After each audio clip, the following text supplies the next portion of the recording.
Hi, good Shabbos. My name is Rabbi Ari, and I'm happy to share with you a quick message on this week's parsha. So one of the interesting stories in this week's parsha is the story of the manna.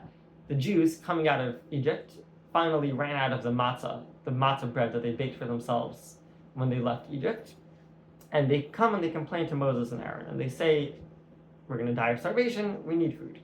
So Moses goes to God, Moses comes back to the Jews, tells them that God said, I will bring down bread from the heavens.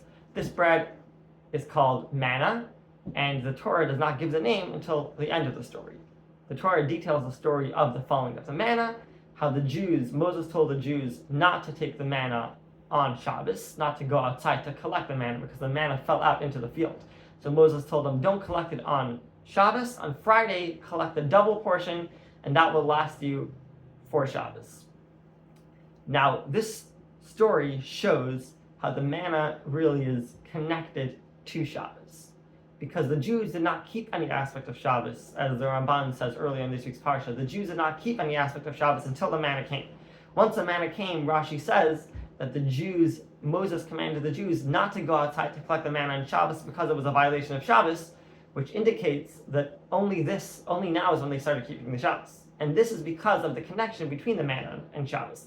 Shabbos is all about resting, not working, not stressing about how you're going to get sustenance, how you're going to support yourself. Also the manna. The manna is bread that was provided to the Jews by Hashem, by God. They did not have to work for it.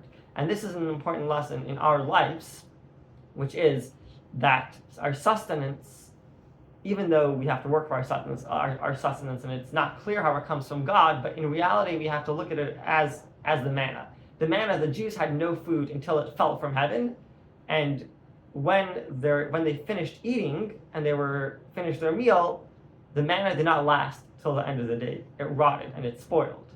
Because, as the Torah says, the purpose of the manna was to inspire faith in the Jewish people, that they should realize that their sustenance comes from Hashem. So we too should internalize this message. Good Shabbos.